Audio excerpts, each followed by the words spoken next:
Le nourrice a été licencié sans raison, jusqu'à ce que la petite fille du millionnaire révèle quelque chose qui l'a laissé en état de choc.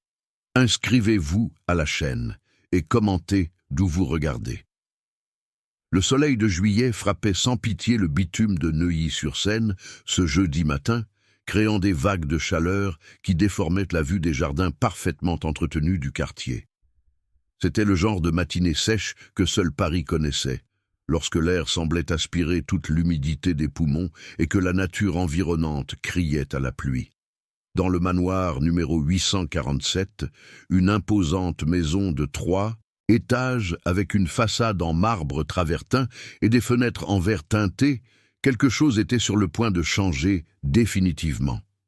Béatrice Dupont, 42 ans, arrangeait pour la dernière fois ses boucles noires en un chignon bas, tout en descendant les escaliers en acajou de la résidence. Ses mains calleuses par le travail tenaient fermement la poignée de son sac en simili-cuir marron, un cadeau qu'elle s'était offert lorsqu'elle avait reçu son premier salaire en tant que nourrice de la famille Martin. Cela faisait 5 ans qu'elle travaillait dans cette maison, 5 ans à s'occuper de la petite Emma comme si c'était sa propre fille, et maintenant tout était sur le point de se terminer, sans explication décente. « Béatrice, peux-tu venir dans mon bureau, s'il te plaît ?» La voix glaciale du député Philippe Martin résonna dans le hall d'entrée, où des lustres en cristal autrichien reflétaient la lumière matinale en milliers de fragments dorés. Il était arrêté à la porte de son sanctuaire personnel, vêtu d'un costume bleu marine impeccable et d'une cravate en soie italienne qui coûtait plus que 2 salaires minimum.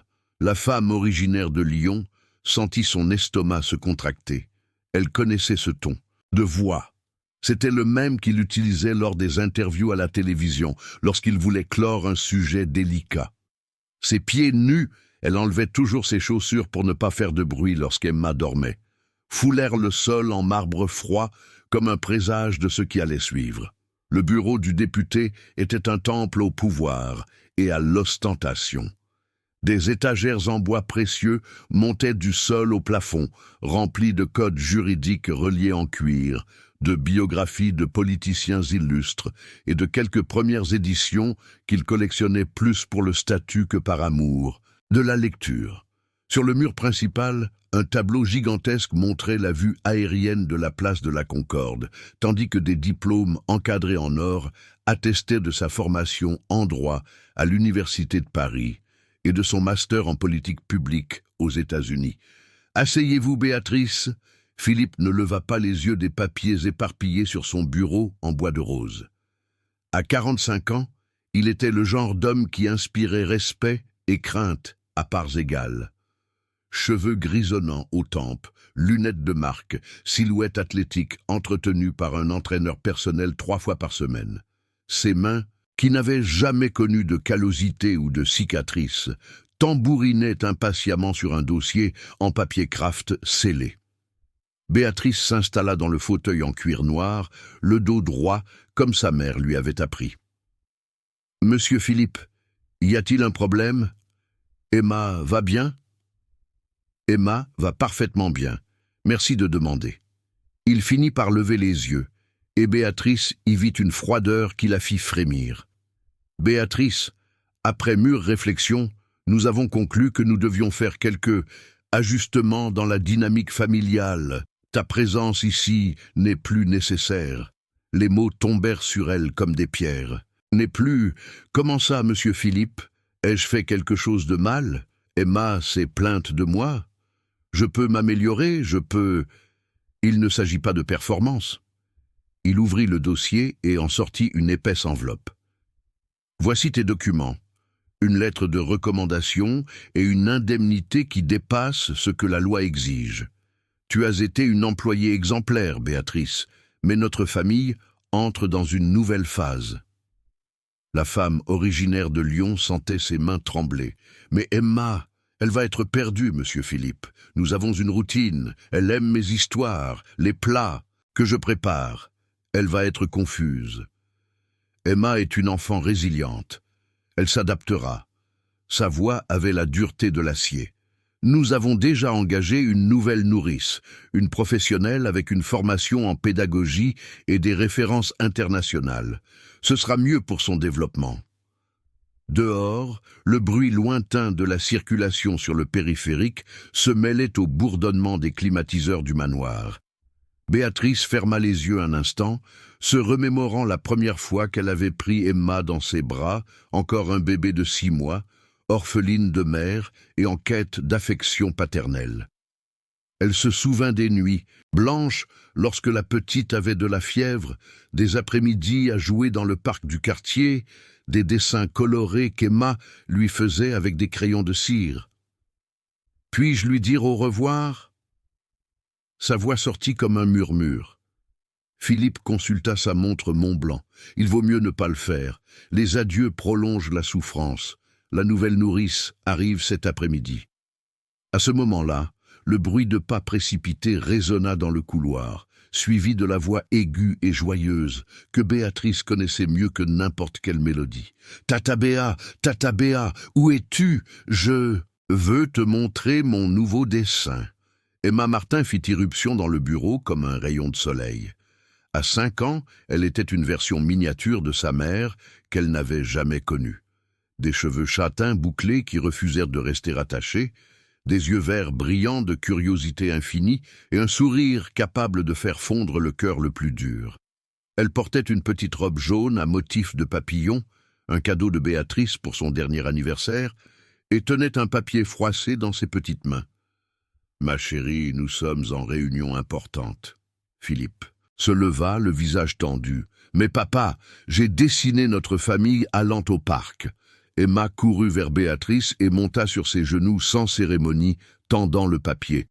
C'était un dessin typique d'enfant, des cercles représentant des têtes, des traits pour les bras et les jambes, et beaucoup d'amour dans chaque couleur choisie. « Regarde, c'est toi, Tata Béa, ça c'est moi, et ça c'est papa.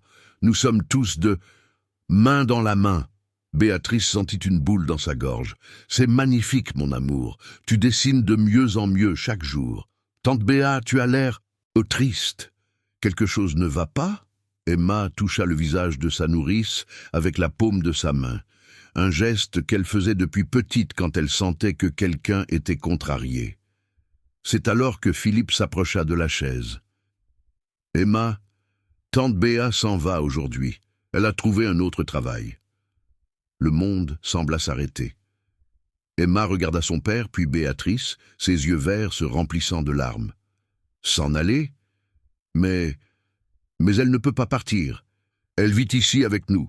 Non, ma chérie, elle ne vit pas ici. Elle travaille ici. Et maintenant, elle va travailler ailleurs. La voix de Philippe était contrôlée, mais Béatrice remarqua le muscle de sa mâchoire se contracter. Non, je ne veux pas. Tante Béa, tu ne peux pas partir. Emma s'accrocha désespérément au cou de sa nourrice. « Je promets que je vais être plus sage, je promets que je vais manger toute ma nourriture, je promets que... » « Ce n'est pas à cause de toi, mon ange. » Béatrice embrassa le sommet de la tête de la petite fille, respirant une dernière fois cette odeur de shampoing pour enfant mélangée au parfum doux de l'enfance. « Tu es la petite fille la plus parfaite du monde. » « Alors pourquoi tu pars ?» Emma s'éloigna pour regarder dans les yeux de Béatrice, les larmes coulant sur ses joues roses. « Les gens qu'on aime ne partent pas. » La phrase frappa Béatrice comme un coup au cœur. Elle regarda Philippe, qui avait détourné le regard vers la fenêtre, les mains croisées derrière le dos. « Parfois, mon amour, les gens doivent suivre des chemins différents. Mais cela ne signifie pas que l'amour se termine. Emma, viens. Tante Béa doit ranger ses affaires. » Philippe s'approcha pour prendre sa fille, mais elle se blottit encore plus contre sa nourrice. « Non, je ne la laisserai pas partir !» Emma cria avec une force surprenante pour son âge. « Papa, tu ne peux pas la renvoyer, elle fait partie de notre famille. »« Emma, ça suffit, tu es en train de faire du drame. » La patience de Philippe s'épuisait, mais Emma ne s'arrêta pas. Au contraire, elle regarda directement son père et, avec l'honnêteté brutale des enfants, lâcha les mots qui changeraient tout. « Elle a le même cœur que maman au ciel. Maman m'a dit, Le silence qui suivit fut assourdissant. Philippe devint pâle, comme s'il avait vu un fantôme. Béatrice sentit un frisson parcourir son échine, car Emma n'avait jamais parlé de sa mère de cette manière auparavant. La petite fille, pour sa part, semblait aussi surprise que les adultes par ses propres mots. « Qu'est-ce que tu as dit ?» Philippe s'approcha lentement, la voix presque inaudible. « Maman au ciel m'a dit. » Emma parla plus doucement maintenant, comme si elle révélait un secret important. Elle a dit que tante Béa a été envoyée ici parce qu'elle l'a demandé, pour s'occuper de moi, jusqu'à ce que je grandisse. Philippe regarda Béatrice par-dessus la tête de sa fille, et pour la première fois en 5 ans, elle vit dans ses yeux quelque chose au-delà de la froideur professionnelle. Elle vit de la peur, de la confusion et une douleur ancienne qu'il essayait de cacher derrière les masques du pouvoir. Béatrice prit une profonde inspiration. Peut-être était-il temps de dire la vérité qu'elle portait comme un fardeau depuis si longtemps. Peut-être était-il temps d'honorer la promesse faite à une femme mourante un après-midi de mars, à Lyon. « Monsieur Philippe, dit-elle, la voix ferme malgré les larmes. Je pense que nous devons le parler. » Chapitre 2. Secret du passé. Le bureau du député Philippe Martin n'avait jamais semblé aussi petit. La climatisation centrale bourdonnait doucement, mais elle ne parvenait pas à dissiper la tension qui planait sur les trois comme un nuage d'orage dans le ciel du plateau central. Emma restait accrochée au cou de Béatrice, ses sanglots diminuant progressivement jusqu'à se transformer en reniflements silencieux. Philippe s'était levé de sa position accroupie et marchait maintenant d'un côté à l'autre, les mains dans les poches de son pantalon de costume. L'expression plus sérieuse que Béatrice ne l'avait jamais vue en 5 ans de cohabitation. « Emma, mon ange, » murmura Béatrice à l'oreille de la petite fille, « que dirais-tu d'aller jouer dans ta chambre pendant que papa et moi parlons? Après, je monterai te raconter une belle histoire. Tu ne vas pas partir pendant que je suis là-haut ?» La voix de la petite fille était rauque d'avoir tant pleuré, et ses yeux rouges cherchaient une garantie que Béatrice savait qu'elle ne pouvait pas donner. « Je promets que je ne partirai pas sans te dire au revoir correctement. » La nourrice embrassa le front chaud de l'enfant, essayant de transmettre toute la sécurité qu'elle pouvait rassembler en ce moment d'incertitude totale. Emma glissa du bras de Béatrice avec réticence, lançant des regards méfiants à son père avant de quitter le bureau. Ses petits pas nus résonnèrent dans le couloir en marbre jusqu'à disparaître dans l'escalier qui menait au 2e étage, où se trouvait sa chambre, décorée de papier peint avec des licornes et d'une impressionnante collection de poupées de toutes tailles et couleurs. Philippe ferma la lourde porte en bois massif et s'y adossa comme s'il voulait empêcher que le moindre mot de la conversation qui allait avoir lieu ne s'échappe. Dans le manoir, son visage, normalement contrôlé et impassible lors des réunions politiques et des interviews télévisées, montrait maintenant une vulnérabilité que Béatrice n'avait jamais vue auparavant. « Béatrice, » il commença, la voix plus basse que d'habitude, « tu as connu Mariana avant qu'elle ne meure, n'est-ce pas ?» La question tomba dans l'air comme une pierre lancée dans un lac calme. Béatrice sentit son cœur s'accélérer au point d'avoir peur qu'il puisse entendre les battements. Pendant 5 ans, elle avait gardé ce secret comme un trésor enfoui, attendant le bon moment pour le révéler.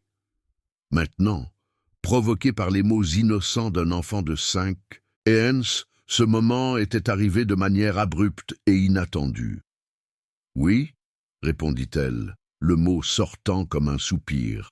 « J'ai connu Madame Mariana. » Philippe s'éloigna de la porte et marcha jusqu'à la fenêtre qui donnait sur le jardin, méticuleusement entretenu par les jardiniers qui venaient 3 fois par semaine.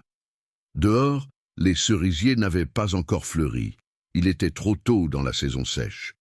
Mais les palmiers impériaux se balançaient doucement avec la brise chaude de l'après-midi qui approchait. Comment? Il ne se retourna pas pour la regarder. Où? Béatrice prit une profonde inspiration, cherchant de la force dans les souvenirs de sa mère, Madame Constance, qui disait toujours que la vérité était comme un remède amer, difficile à avaler, mais nécessaire à la guérison. À l'hôpital Notre-Dame de Paris, à Saint-Denis. Je travaillais là comme aide de nettoyage de nuit. C'était en mars 2018. Elle marqua une pause, voyant Philippe tendre les épaules sous le tissu fin de sa veste. Je nettoyais le couloir des soins intensifs quand une infirmière m'a demandé de l'aider dans une chambre. Elle a dit qu'il y avait une patiente très jeune, très effrayée, qui demandait quelqu'un nommé Béatrice. Il pensait que cela pouvait être moi. Mais vous ne vous connaissiez pas. Ce n'était pas une question. Philippe connaissait la routine de sa femme, savait ses amitiés, tous les endroits qu'elle fréquentait. Mariana était la fille d'une famille traditionnelle de Lyon, diplômée en psychologie de l'université Lumière Lyon 2, avec une vie sociale limitée au cercle de l'élite lyonnaise et parisienne. Non, nous ne nous connaissions pas. Béatrice se leva du fauteuil et marcha jusqu'à une des étagères, observant les livres qui n'avaient probablement jamais été ouverts. Mais quand je suis entré dans sa chambre, Monsieur Philippe, c'était comme si elle me reconnaissait, comme si elle m'attendait. Le souvenir la transporta à cette nuit de mars, lorsque Paris était encore à la fin de l'été et que les pluies sporadiques créaient une humidité collante dans l'air. L'hôpital Notre-Dame de Paris n'était pas l'un des plus modernes de la capitale, mais il servait bien la population de Saint-Denis et des villes environnantes. Béatrice avait obtenu le poste d'aide de nettoyage grâce à une cousine qui travaillait à la réception, et cela faisait 2 ans qu'elle nettoyait les couloirs, les toilettes et les chambres pendant les nuits silencieuses. Elle était très maigre, continua Béatrice, la voix tremblante, très pâle. Elle avait accouché seulement 2 semaines d'auparavant, mais les médecins ont dit qu'elle avait une infection très grave, fiévreuse, délirant parfois. Mais quand elle m'a vu, ses yeux se sont éclaircis et elle a dit « Je savais que tu viendrais, j'ai prié si fort pour que tu viennes. » Philippe se retourna alors, et Béatrice vit que ses yeux étaient rouges. Elle était en train de mourir et je ne le savais même pas. Les médecins m'ont dit que c'était juste une infection postpartum, qu'elle serait traitée avec des antibiotiques. J'y ai cru, parce que je voulais y croire. Elle le savait, Monsieur Philippe. Au fond, elle le savait. Béatrice retourna au fauteuil, les jambes tremblant sous la force des souvenirs. Elle m'a demandé de m'asseoir sur la chaise à côté du lit et a tenu ma main. Elle a dit qu'elle avait prié pour que Dieu envoie quelqu'un avec un cœur de mère pour s'occuper d'Emma quand elle ne serait plus là.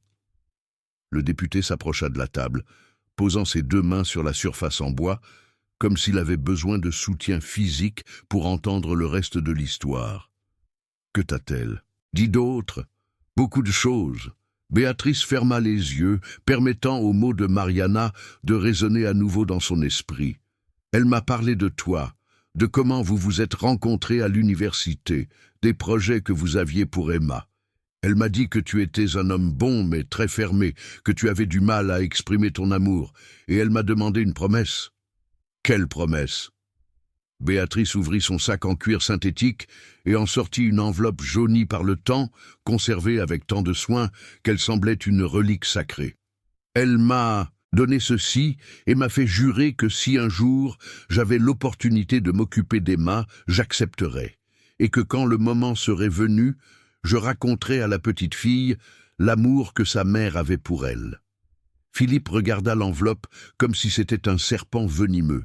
Qu'est-ce qu'il y a à l'intérieur? Une lettre pour Emma et une photo. Béatrice serra l'enveloppe contre sa poitrine. Elle me l'a donnée quand les médecins sont sortis de la chambre pour chercher plus de médicaments. Elle a dit qu'elle sentait qu'elle ne résisterait pas à la nuit et qu'elle devait laisser quelque chose, et pour sa fille, au-delà des souvenirs que tu garderais. Le silence revint dominer le bureau. Dehors, le bruit lointain d'une tondeuse à gazon se mêlait au son des voitures passant sur l'avenue de Neuilly-sur-Seine. Philippe passa la main dans ses cheveux, dérangeant la coiffure impeccable pour la première fois depuis que Béatrice l'avait connue. « Pourquoi ne m'as-tu jamais dit cela ?» Sa voix avait un ton d'accusation et de douleur mêlée. « Parce que Madame Mariana m'a demandé de ne pas le dire. Elle a dit que tu n'étais pas encore prêt à entendre, que tu avais besoin de temps, et pour traiter la perte. Et elle avait raison, n'est-ce pas? Béatrice le regarda droit dans les yeux. « En 5 ans, combien de fois as-tu parlé avec moi d'elle? Combien de fois as-tu mentionné son nom devant Emma ?» Philippe détourna le regard, et Béatrice savait qu'elle avait touché un point sensible. Le député avait transformé la mort de sa femme en une plaie scellée, jamais guérie. Il était seulement caché derrière le travail, les réunions, les engagements politiques, qui le maintenaient trop occupé pour ressentir la douleur. « Je ne savais pas comment en parler », admit-il, la voix presque inaudible. Chaque fois que je regardais Emma, je voyais le visage de Marie. C'était trop difficile. Et c'est pourquoi Emma a grandi sans rien savoir de sa mère, sans savoir quel genre de personne elle était, sans savoir combien elle était aimée. Il y avait une dureté dans la voix de Béatrice qui surprit les deux. La petite a 5 ans, monsieur Philippe, et elle ne sait même pas à quoi ressemblait le sourire de sa mère. Les mots frappèrent Philippe comme des gifles. Il s'effondra sur la chaise présidentielle derrière le bureau, l'homme puissant qui dirigeait des projets de millions d'euros au Parlement réduit à un veuf perdu et hanté par ses propres peurs. Elle a dit quelque chose sur « Pourquoi elle t'a choisi spécifiquement ?» Il posa la question en regardant ses propres mains. Béatrice sourit pour la première fois depuis qu'elle était entrée dans ce bureau. Elle a dit qu'elle avait vu de la compassion dans mes yeux quand je nettoyais sa chambre les nuits précédentes, que je faisais des prières à voix basse pendant que je travaillais, et cela la calmait. Et elle a dit que d'une certaine manière, elle savait que je comprendrais ce que cela signifie d'aimer un enfant plus que sa propre vie. « Vous avez des enfants ?» Philippe la regarda attentivement, réalisant que, malgré 5 ans de cohabitation, il ne savait pratiquement rien de la vie personnelle de la femme qui avait élevé sa fille. « J'en ai eu. » La réponse était chargée d'une tristesse ancienne. « Un garçon, Jean-Pierre. Il est mort de pneumonie à l'âge de 3 ans. C'était en 2015, avant que je ne déménage à Paris. » La révélation frappa Philippe comme un éclair. Soudain, beaucoup de choses prenaient sens. La patience infinie de Béatrice avec Emma, la façon dont elle savait exactement quoi faire quand la petite était malade, l'affection maternelle qui débordait dans chaque geste, chaque soin. « Je suis désolé, » dit-il, et pour la première fois en 5 ans, Béatrice entendit une sincérité authentique dans sa voix. « Je ne savais pas. » Il n'y avait pas de raison de savoir, ce n'était pas un sujet de patron à employer. Elle se leva à nouveau, marchant vers la fenêtre. Mais peut-être que Madame Marie le savait. Peut-être qu'elle a ressenti que je comprendrais ce que c'est de perdre quelqu'un que nous aimons, et c'est pourquoi je saurais donner à Emma le type d'amour qui protège, sans étouffer. Philippe resta silencieux un long moment, traitant tout ce qu'il avait entendu. Dehors, les ombres des lilas commençaient à s'allonger dans le jardin, indiquant que l'après-midi avançait et qu'Emma descendrait bientôt pour les chercher. « La lettre » dit-il finalement. « Puis-je voir la lettre ?» Béatrice hésita un moment, puis tendit l'enveloppe jaunie. « Elle n'est pas pour vous, monsieur Philippe. Elle est pour Emma. »« Je sais. » Il prit l'enveloppe avec un soin révérencieux. « Mais peut-être qu'il est temps que je connaisse les derniers mots de ma femme. » Lorsque Philippe ouvrit l'enveloppe et commença à lire, l'écriture délicate et tremblante de Marie, ses dernières défenses s'effondrèrent enfin. Les larmes qu'il avait réprimées pendant 5 ans commencèrent à couler silencieusement sur son visage, et Béatrice comprit que ce moment marquait le début d'un changement profond dans la vie de cette famille brisée. Continue 1155. Chapitre 3. La lettre qui a tout changé. L'écriture de Marie dansait sur les pages jaunies comme des papillons piégés, délicates et tremblantes, reflet de la fragilité d'une mère qui savait vivre ses derniers moments. Philippe tenait la lettre avec des mains tremblantes et pour la première fois en 5 ans, il permit aux larmes de couler librement sur son visage. Béatrice restait debout près de la fenêtre, respectant l'intimité de ce moment qu'elle avait gardé comme une promesse sacrée. « Ma petite Emma dorée » lut Philippe à voix haute, la voix enrouée. « Si tu lis cette lettre, cela signifie que tante Béatrice a tenu la promesse qu'elle m'a faite. Cela signifie qu'elle t'a trouvé, t'a aimé, et qu'il est temps pour toi de savoir certaines choses importantes sur ta maman. Il marqua une pause, essuyant ses yeux avec le dos de sa main. Le bureau semblait plus petit maintenant, suffocant sous le éboueur des émotions qui avaient enfin la permission d'exister. Dehors, Béatrice pouvait entendre le bruit lointain de Madame Élodie, la gouvernante de 60 ans qui dirigeait la maison d'une main de fer et d'un cœur d'or, préparant le goûter d'Emma. « Quand tu es né, continua Philippe à lire, tu étais l'enfant la plus belle que j'ai jamais vue. Tes yeux verts étaient identiques aux miens, mais ton sourire était identique à celui de ton papa. Tu as pleuré juste un peu, comme si tu savais que tu étais très attendu et aimé.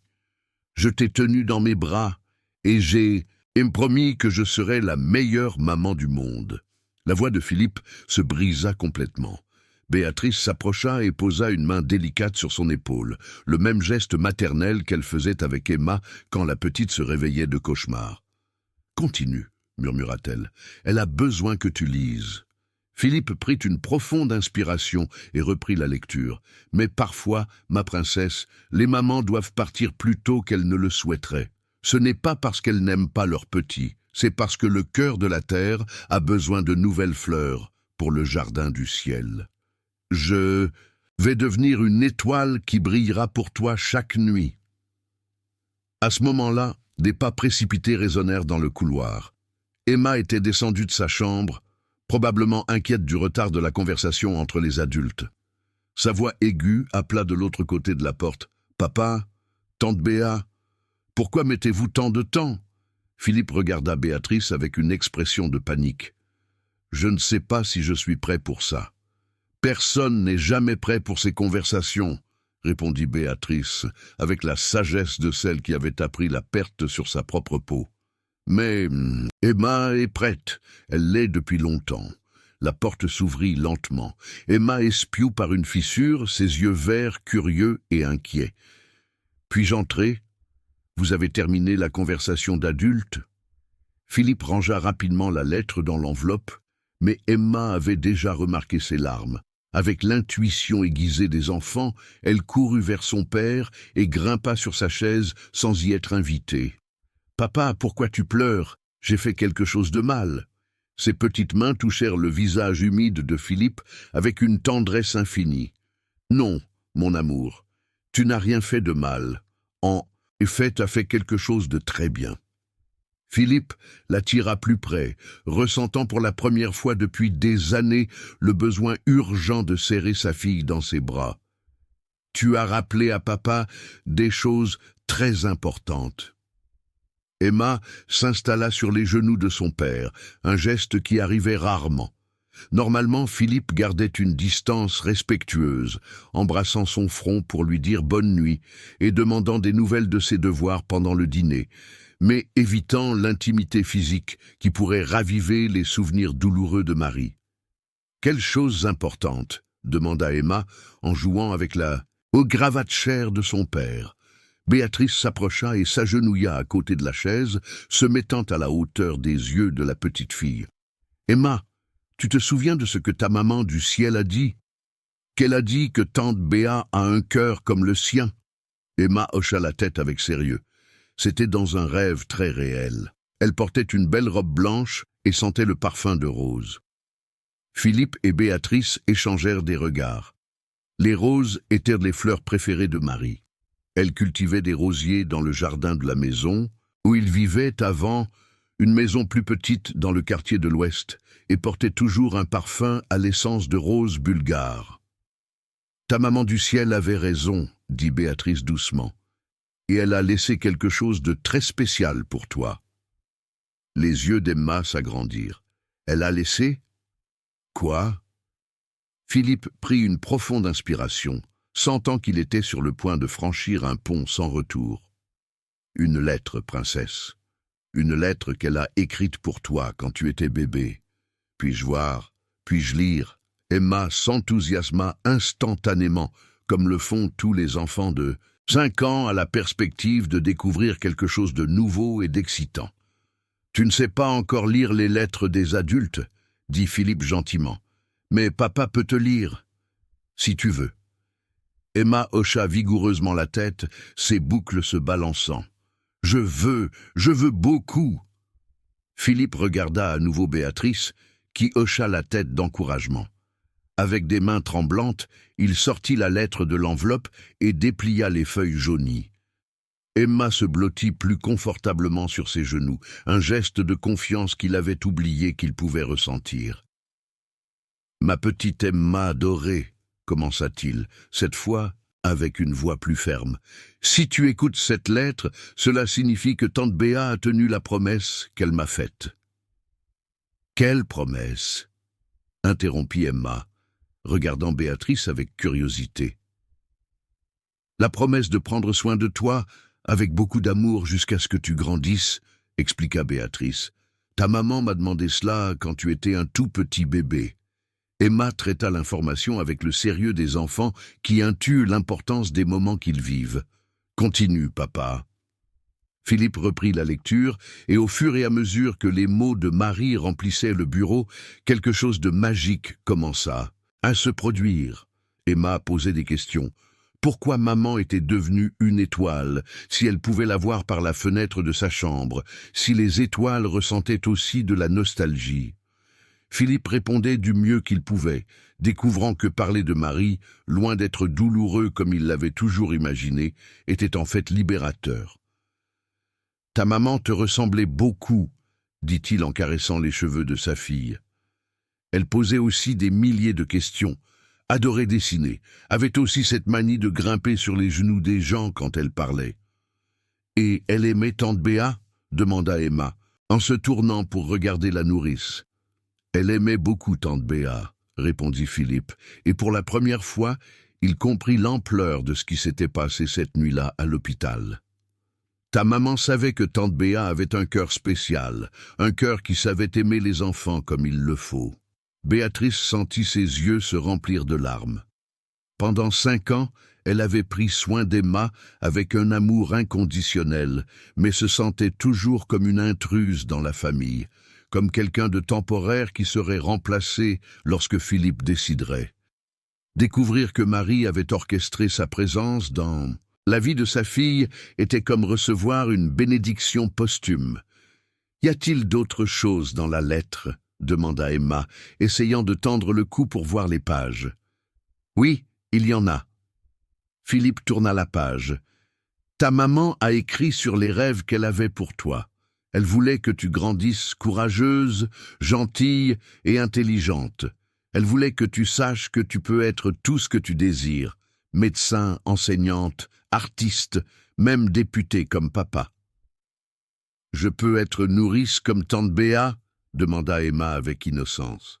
La question frappa Philippe comme un éclair. Il regarda Béatrice, la regarda vraiment, peut-être pour la première fois en 5 ans. Il vit une femme de 42 ans qui avait consacré les meilleures années de sa vie à élever un enfant qui n'était pas le sien. Il vit des mains calleuses qui avaient peigné des cheveux, préparé des biberons, essuyé des larmes et offert un amour inconditionnel. Il vit une éducatrice née qui avait appris à Emma à lasser ses chaussures, à partager des jouets, à dire « s'il te plaît » et « merci », à être gentille avec les animaux et respectueuse envers les aînés. « Être nourrice est un métier très important », dit-il enfin, la voix chargée d'une nouvelle admiration. « Les nourrices s'occupent de ce qu'il y a de plus précieux au monde, les enfants. » Emma sourit, satisfaite de la réponse. « Et je peux continuer à vivre avec tante Béa pour toujours ?» La question flottait dans l'air comme une promesse et une supplication à la fois. Philippe regarda Béatrice, voyant en elle non plus la domestique qu'il avait engagée par convenance, mais la femme que Marie avait choisie pour être la 2e mère de sa fille. « Emma, dit-il lentement, que dirais-tu qu'on en parle plus calmement? Il y a beaucoup de choses que papa doit encore comprendre. » Mais Emma, avec la détermination typique des enfants qui savent exactement ce qu'ils veulent, secoua la tête. « Pas besoin de parler, papa. Je sais déjà que tante Béatrice ne peut pas partir. La maman du ciel l'a choisie spécialement pour notre famille. » Et à ce moment-là, entouré par les mots posthumes de sa femme, et par l'amour transparent de sa fille, Philippe Martin comprit qu'il était peut-être temps d'arrêter de fuir le passé et de commencer à construire un avenir où l'amour pourrait exister sans peur, où les pertes pourraient coexister avec les gratitudes et où une nourrice humble du cœur de l'Auvergne pourrait être reconnue pour ce qu'elle a toujours été, un cadeau de Dieu déguisé en employé. Chapitre 4. Révélation dans le jardin. Le reste de cet après-midi passa comme un rêve étrange et libérateur. Philippe avait annulé tous ses engagements politiques, réunions avec le groupe des agriculteurs, rencontres avec des entrepreneurs du secteur agroalimentaire, dîner de charité au club du Congrès, pour la première fois en 5 ans, mettant la famille avant la carrière. Emma ne s'éloignait pas de Béatrice et de son père, comme si elle craignait que la magie de ce moment ne se dissipe si elle perdait l'un des deux de vue. Madame Élodie, la gouvernante qui dirigeait la maison avec une efficacité militaire depuis 15 ans, observait l'agitation inhabituelle avec des yeux méfiants. Grande et mince, avec des cheveux gris toujours tirés en un chignon serré, elle portait des uniformes impeccablement repassés et faisait fonctionner la maison comme une horloge suisse. Béatrice avait toujours su que Madame Élodie n'approuvait pas totalement sa présence là, non par malice, mais par une question de hiérarchie domestique que la gouvernante considérait comme sacrée. « Votre Excellence !» Madame Élodie apparut à la porte du bureau à 5 heures de l'après-midi. « Le dîner sera servi à 7 heures, comme d'habitude. Dois-je préparer le plat de mademoiselle Emma dans sa chambre ou allez-vous dîner dans la salle à manger ce soir ?» C'était une question chargée de sous-entendus. Emma dînait toujours dans sa chambre, accompagnée par Béatrice, tandis que Philippe mangeait seul dans l'immense salle à manger, lisant des rapports ou regardant les nouvelles. La suggestion de dîner ensemble était si inhabituelle qu'elle semblait une révolution domestique. « Nous allons dîner ensemble, dans la salle à manger », répondit Philippe, se surprenant lui-même avec cette décision. « Et Madame Élodie, préparez une place pour Béatrice aussi. » La gouvernante haussait un sourcil, mais acquiesça professionnellement. « Oui, monsieur. Avez-vous une préférence pour le menu ?» Emma, qui jouait avec quelques jouets qu'elle avait apportés de sa chambre, leva la tête avec enthousiasme. « Peux-tu faire ce poisson au safran que tante Béatrice a appris ? S'il te plaît, Madame Élodie, c'est le plus délicieux du monde. » Béatrice sentit son visage s'empourprer. Pendant les années passées là, elle avait finalement enseigné quelques recettes du Nord-Est à Madame Élodie, toujours avec la crainte d'envahir le territoire de la gouvernante. Le poisson au safran était une recette de sa grand-mère auvergnate, adaptée avec les ingrédients disponibles à Lyon. C'est une recette très savoureuse en effet, admit Madame Élodie. Et pour la première fois, Béatrice vit quelque chose de proche d'un sourire sur le visage sévère de la gouvernante. « Je vais m'en occuper. » Quand ils furent seuls à nouveau, Philippe se leva de sa chaise présidentielle et marcha jusqu'à la fenêtre. Le soleil commençait à se coucher sur Neuilly-sur-Seine, teintant le ciel de teintes orangées qui se reflétaient dans les eaux, du lac de la Seine au loin. C'était le genre de coucher de soleil qui faisait de Lyon la ville la plus belle du monde, même avec toute l'aridité du paysage et la chaleur accablante des jours de juillet. « Béatrice, » dit-il sans se retourner, « j'ai besoin que tu me racontes tout sur cette nuit à l'hôpital, tout. » Emma était distraite avec une poupée dont elle essayait de coiffer les cheveux avec un minuscule peigne. Alors Béatrice se sentit libre de parler plus en détail. Madame Marie était très faible, mais très lucide. Elle savait qu'elle était en train de mourir. « Votre Excellence !» Les médecins ne le savaient peut-être pas, mais elle le savait. « Comment es-tu si sûre ?»« Parce qu'elle me l'a dit. » Béatrice s'approcha de la fenêtre, se tenant à ses côtés. Elle a dit « Béatrice, je ne vais pas voir le soleil se lever demain, mais j'ai besoin que tu me promettes une chose. » J'ai essayé de lui dire qu'elle ne devait pas penser ainsi, que les médecins allaient réussir à la guérir, mais elle m'a interrompu. Philippe se retourna enfin pour la regarder. « Que t'a-t-elle dit d'autre ?»« Beaucoup de choses sur toi. Elle a dit que tu étais l'homme le plus bon qu'elle connaissait, mais que tu avais du mal à gérer tes sentiments, que tu avais perdu tes parents très tôt et que c'est pourquoi tu avais appris à te protéger en ne t'attachant pas trop aux gens. Béatrice fit une pause. Elle avait raison. La question le frappa comme un coup de poing dans le ventre. Philippe avait perdu ses parents dans un accident de voiture à 15 ans, étant ensuite élevé par une tante rigide à Lyon qui croyait que les démonstrations d'affection étaient des signes de faiblesse. Il était devenu adulte trop tôt, étudiant avec des bourses et travaillant pour payer ses études, construisant une armure émotionnelle qui l'avait protégé durant son ascension politique, mais qui l'empêchait de se connecter véritablement avec les gens. Elle avait raison, admit-il. J'ai toujours eu peur de m'attacher trop et ensuite de perdre. Et quand elle est morte, tu t'es éloigné d'Emma pour ne pas ressentir la douleur de la perdre aussi, compléta Béatrice avec douceur. Madame Marie savait que cela allait arriver. C'est pourquoi elle m'a demandé de prendre soin d'elle. Pas seulement physiquement, mais émotionnellement aussi. Emma abandonna la poupée et s'approcha des adultes, grimpant sur un fauteuil pour être à leur hauteur près de la fenêtre. « Regarde comme le ciel est beau !» s'exclama-t-elle, pointant du doigt les nuages teintés de rose et d'or. « La maman du ciel est en train de peindre un tableau pour nous !» L'innocence de cette observation fit sourire Philippe pour la première fois de la journée. Un sourire sincère qui transforma complètement son visage. « Tu penses que maman sait peindre ? Bien sûr, elle doit savoir faire. Tout là-haut dans le ciel. » Emma parla avec la conviction absolue des enfants. « Tante Béatrice, raconte à papa les dessins que maman a faits pour moi. » Béatrice regarda confuse. « Quels dessins, mon amour ? » « Ceux que je rêve. Elle me montre des dessins de quand j'étais bébé, de quand vous vous êtes rencontrés, de comment elle a choisi que tu sois ma deuxième maman. » Emma parla avec enthousiasme, comme si c'était la chose la plus naturelle au monde. Philippe sentit un frisson parcourir son échine. « Emma, tu rêves souvent de ça ? Presque toutes les nuits, mais je n'en ai jamais parlé à personne parce que je pensais que vous alliez croire, que j'inventais. » Emma balança ses jambes, qui ne touchaient pas le sol. « Mais aujourd'hui, j'ai senti que je pouvais le dire. » Béatrice et Philippe échangèrent des regards chargés d'étonnement et d'émotion. Il était impossible qu'Emma sache des détails sur la rencontre de Béatrice avec Marie à l'hôpital. Elle était trop petite quand cela s'est produit, et personne ne lui avait jamais raconté cette histoire. « Que te dit maman du ciel dans ses rêves ?»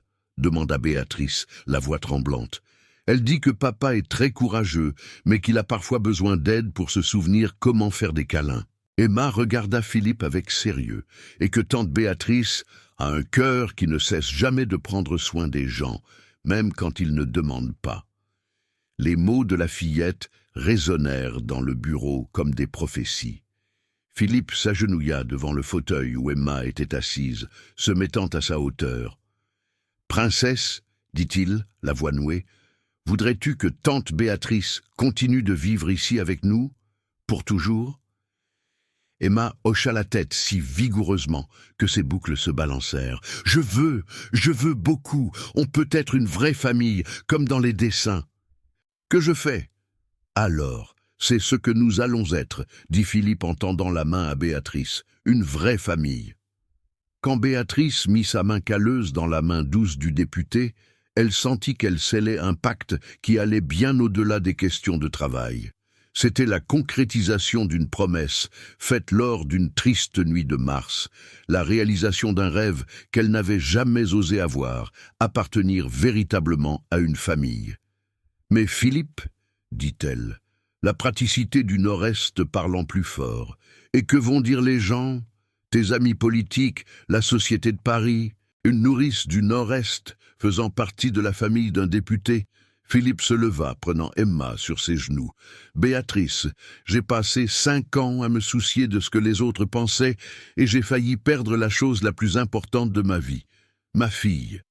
Si quelqu'un a un problème avec notre famille, le problème est le leur, pas le nôtre. » À ce moment-là, Madame Élodie frappa à la porte. « Monsieur Philippe, pardon pour l'interruption, mais il y a une journaliste de France 2 à la réception. » Elle dit qu'elle a reçu une dénonciation sur des mauvais traitements envers une employée de maison et qu'elle veut poser quelques questions. Le sang de Philippe se glaça. Dénonciation? Quelle dénonciation? Apparemment, quelqu'un a appelé la rédaction en disant que vous aviez licencié une nourrice de manière abusive ce matin, sans juste cause et sans respecter les droits du travail. Madame Élodie regarda de Philippe à Béatrice avec une expression préoccupée. La journaliste veut entendre les deux côtés de l'histoire. Philippe ferma les poings. « Je sais déjà qui c'est, ma belle-sœur Valérie. Elle était ici hier et a entendu quand j'ai parlé de l'embauche d'une nouvelle nourrice. » Béatrice sentit son estomac se contracter.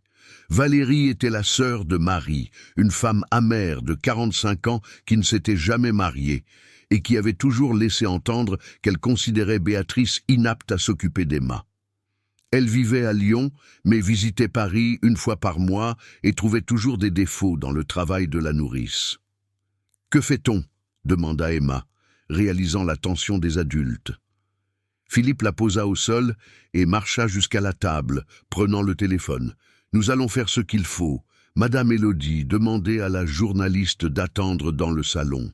Je vais donner une interview. »« Monsieur Philippe, êtes-vous sûr ?»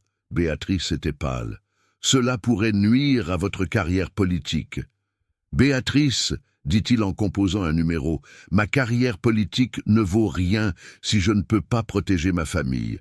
Et maintenant, vous deux êtes ma famille. » En attendant que l'appel se connecte, Philippe regarda par la fenêtre le jardin où Emma avait joué tant de fois seule, où Béatrice avait passé des après-midi entiers à pousser des balançoires et à construire des châteaux de sable dans une boîte qu'elle avait fait installer spécialement pour la fillette. Il était temps de montrer au monde que certaines choses étaient plus importantes que les apparences sociales et les convenances politiques. Il était temps de se battre pour la famille que Marie avait rêvé pour eux. Continue 12h05.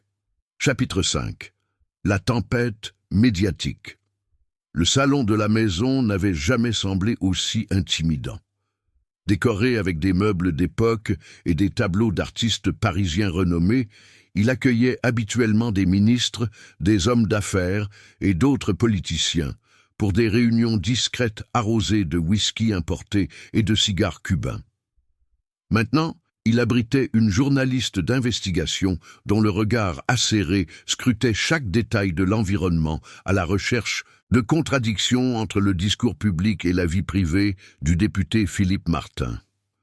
Mariana Silveira, reporter de France 2, avec 15 ans d'expérience dans la couverture de scandales politiques à Paris, ne se laissait pas facilement impressionner par le luxe. Femme noire de 40 ans, diplômée en journalisme de la Sorbonne et spécialisée dans les enquêtes sociales, elle avait démantelé plusieurs systèmes de corruption et avait la réputation d'être implacable lorsqu'elle flairait l'injustice. Ses cheveux crépus étaient relevés en un chignon élégant et elle portait un blazer bleu marine qui transmettait un sérieux professionnel. « Député Martin », dit-elle lorsque Philippe entra dans la salle accompagné de Béatrice et Emma. « Je vous remercie de me recevoir à la dernière minute. J'ai reçu une dénonciation grave concernant le traitement réservé à votre employé de maison et j'aimerais éclaircir les faits. » Philippe s'assit dans le fauteuil principal, prenant Emma sur ses genoux, dans un geste que la journaliste remarqua immédiatement. Béatrice resta debout, visiblement nerveuse, les mains entrelacées devant elle. « Prenez place, Béatrice, » dit Philippe gentiment. « Vous faites partie de cette conversation. » La nourrice hésita, mais obéit, s'installant dans un fauteuil à côté de celui de Philippe.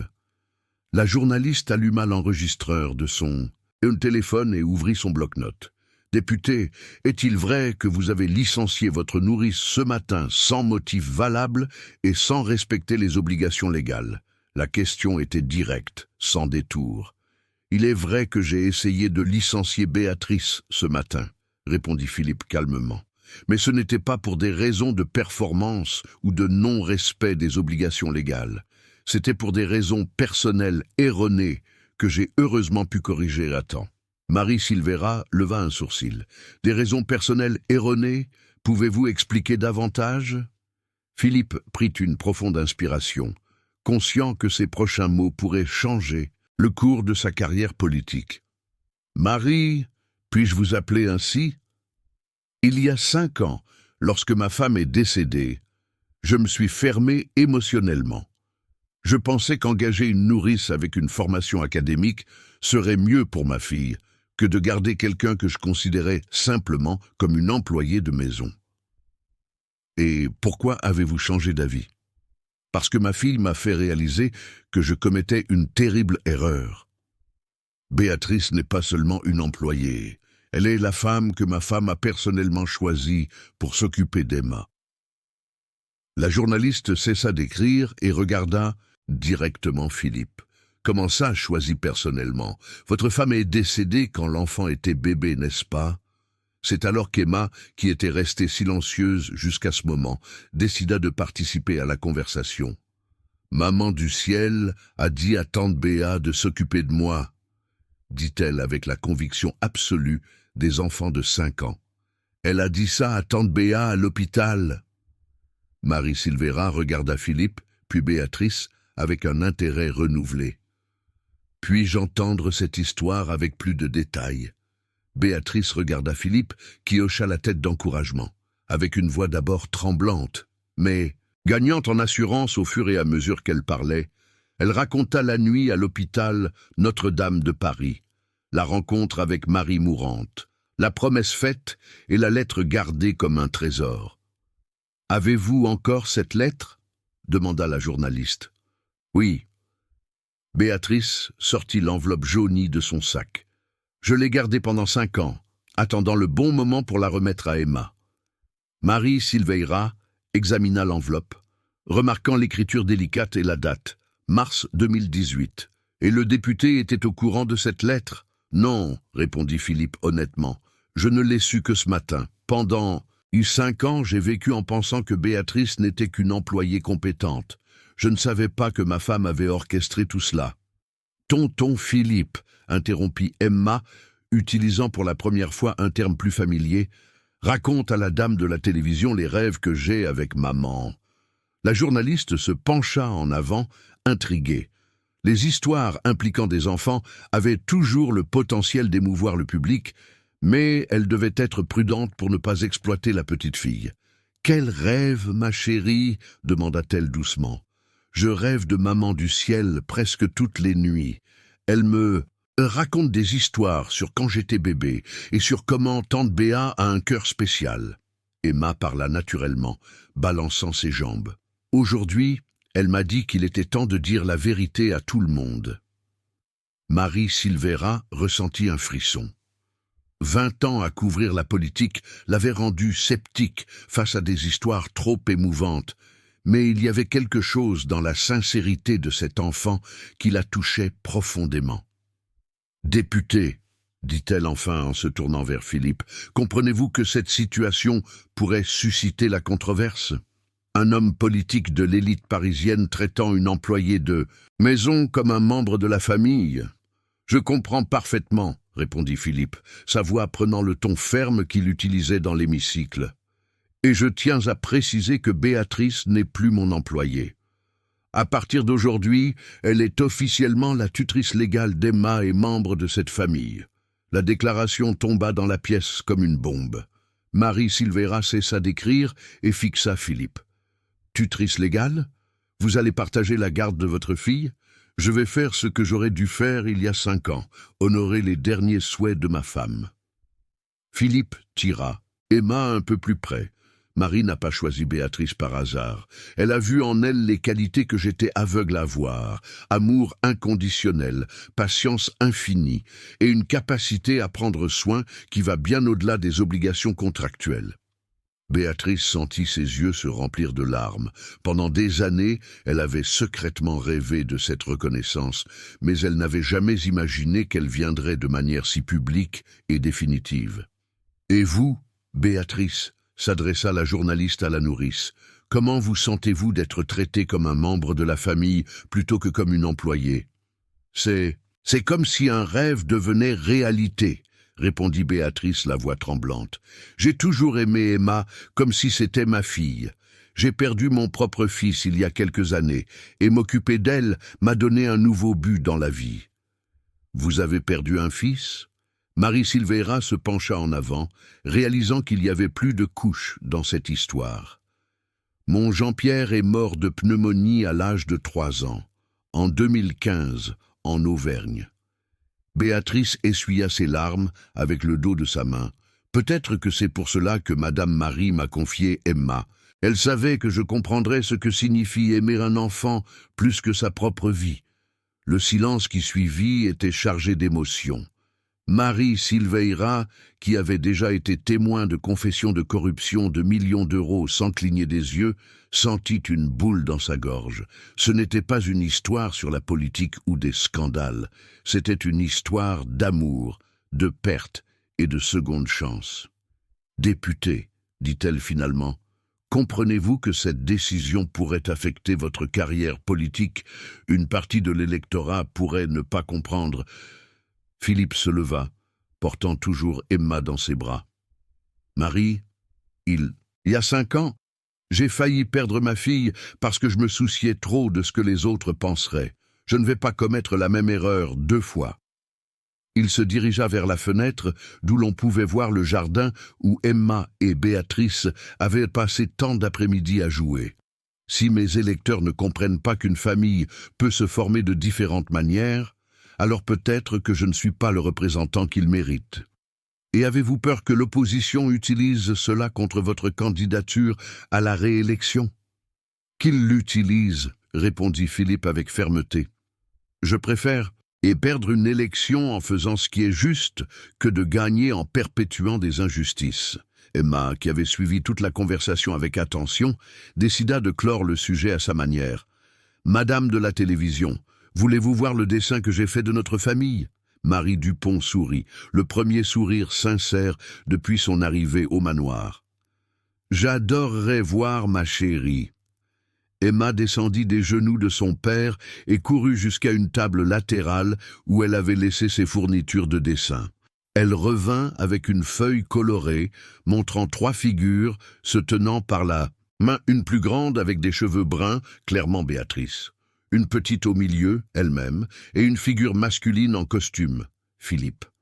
Au-dessus d'eux, une 4e figure féminine flottait parmi des nuages roses. « C'est papa, ça c'est moi, ça c'est tante Béa, et ça c'est maman du ciel qui prend soin de nous tous », expliqua Emma en pointant chaque figure. Marie Dupont regarda le dessin et comprit qu'elle avait trouvé plus qu'un sujet journalistique. Elle avait découvert une histoire de rédemption qui pourrait toucher le cœur de millions de Français, à une époque où le pays avait désespérément besoin d'exemples d'amour triomphant des préjugés. « Député, dit-elle en rangeant son enregistreur, puis-je revenir demain avec une équipe de tournage? Je pense que cette histoire mérite d'être racontée en profondeur. » Philippe regarda Béatrice, qui acquiesça nerveusement. « Vous pouvez revenir, » répondit-il.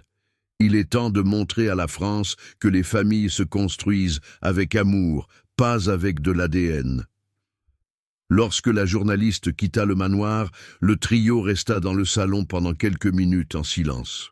Dehors, le ciel de Neuilly-sur-Seine commençait à s'assombrir et les premières étoiles apparaissaient dans l'immensité du ciel.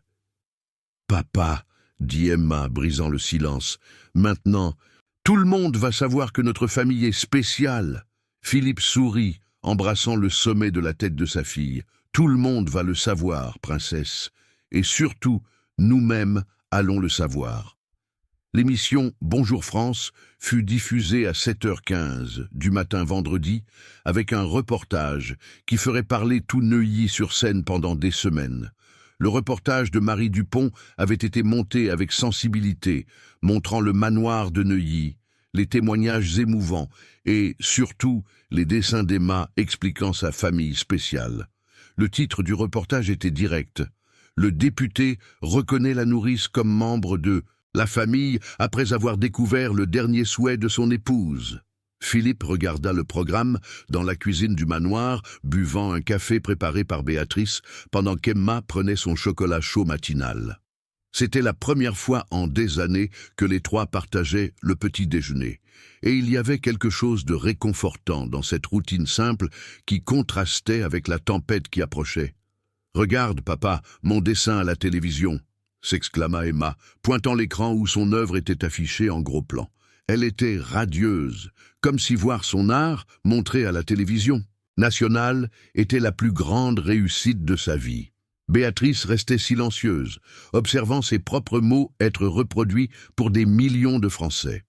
Une partie d'elle se sentait exposée et vulnérable, mais une autre partie éprouvait une sensation de liberté qu'elle n'avait pas connue depuis des années. Enfin, la vérité avait été révélée. Le téléphone de la maison commença à sonner à 7h30.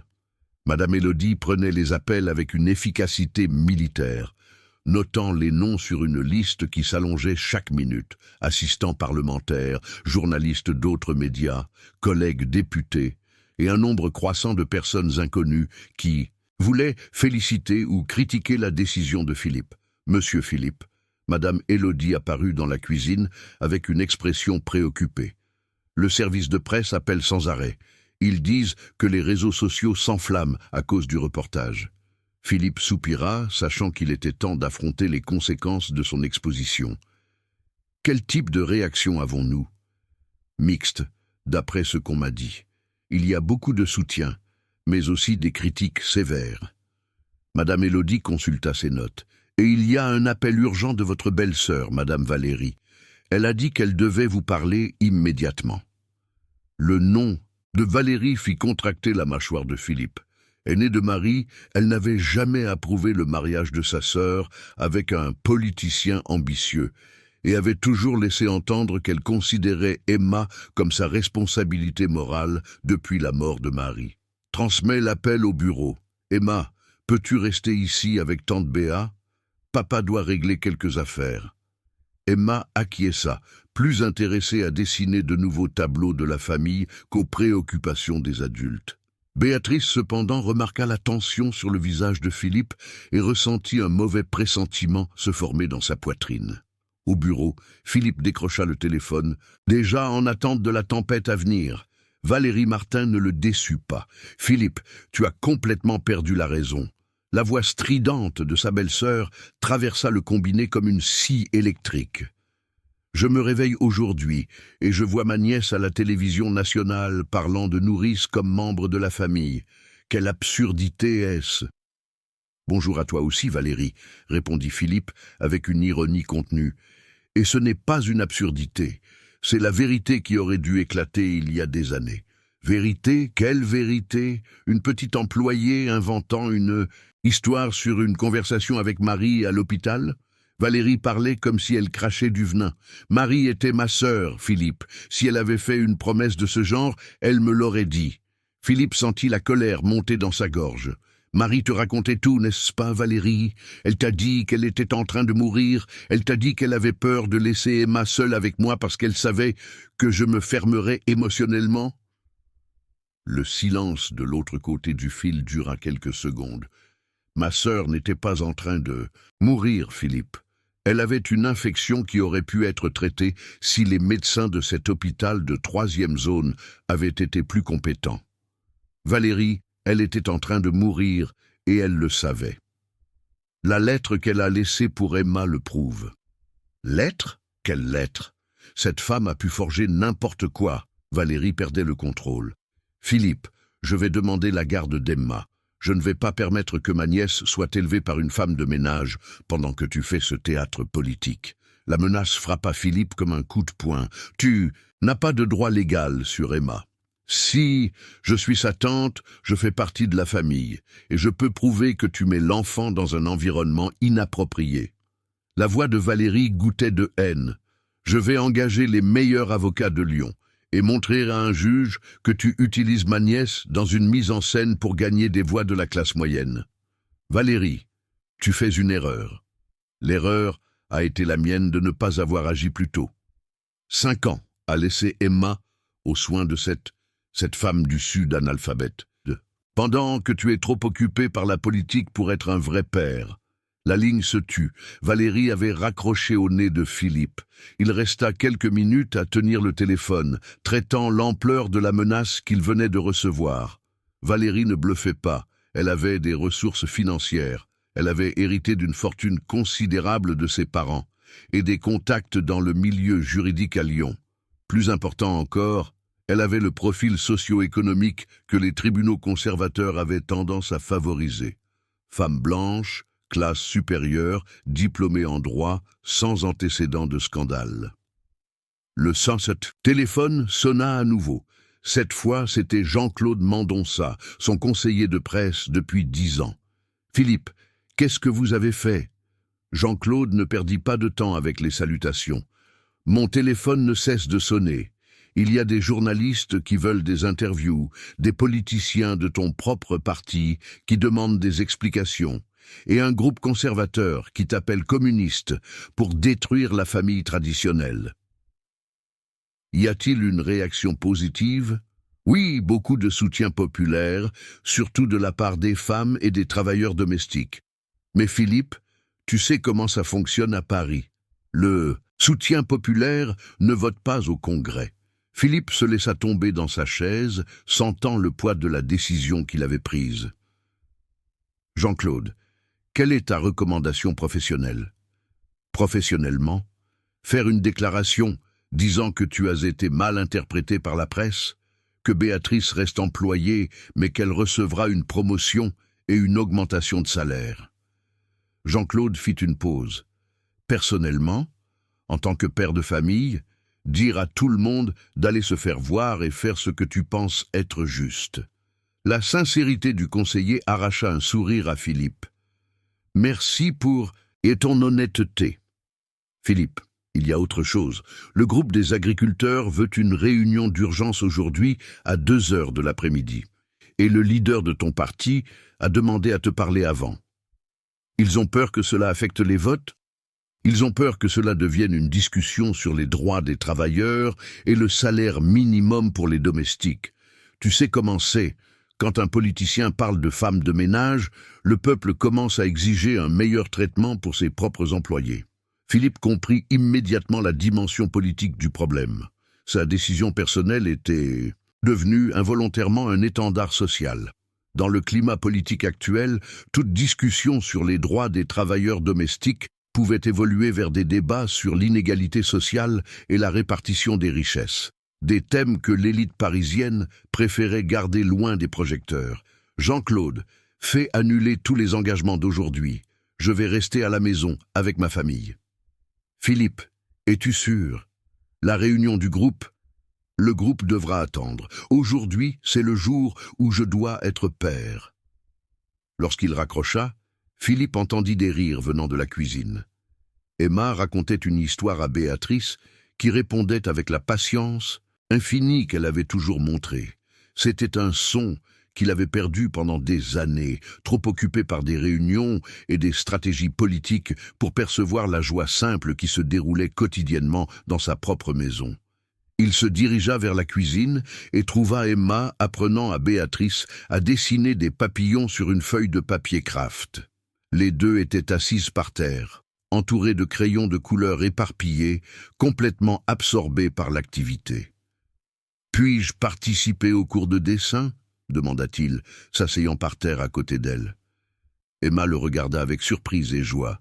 « Bien sûr, papa. Mais tu sais dessiner ?»« Pas très bien, mais je peux apprendre. » Béatrice lui tendit un crayon vert. « Commence lentement, monsieur Philippe. Dessiner, c'est comme s'occuper d'un enfant. Cela nécessite de la patience et de l'amour. » Alors que Philippe tentait de dessiner son premier papillon en des années, le téléphone continuait de sonner dans le salon. Dehors, Paris bouillonnait de commentaires et de spéculations sur la famille Martin. Mais à l'intérieur de cette maison, entouré de crayons colorés et de rires d'enfants, un homme puissant découvrait enfin qu'il y avait des choses bien plus importantes à protéger que la politique, et que certaines batailles valèrent la peine d'être menées, même si elles coûtaient une carrière entière. Le lundi arriva comme un ouragan sur la vie de la famille Martin. Philippe se réveilla à 5 heures du matin avec le téléphone sonnant de manière insistante, une pratique qui était devenue routine depuis l'article du journal de 20 heures. Cette fois, c'était Maître Claude Dupont, son avocat personnel depuis 15 ans. « Philippe, nous avons un sérieux problème. » La voix grave de l'avocat coupa tout reste de sommeil. Valérie Martin a déposé une demande de garde provisoire d'Emma hier soir. Le procès se déroule en secret au tribunal de Lyon. Philippe sentit son sang se glacer dans ses veines. Comment ça, secret? Et pourquoi à Lyon? Elle a allégué qu'elle réside là-bas et qu'Emma est née à Lyon, donc elle aurait compétence régionale. Et elle a obtenu le secret de la justice en alléguant la protection de l'enfant. Maître Claude fit une pause lourde. Philippe, elle a engagé Marc Verdier. Le nom fit que Philippe se redressa brusquement dans son lit.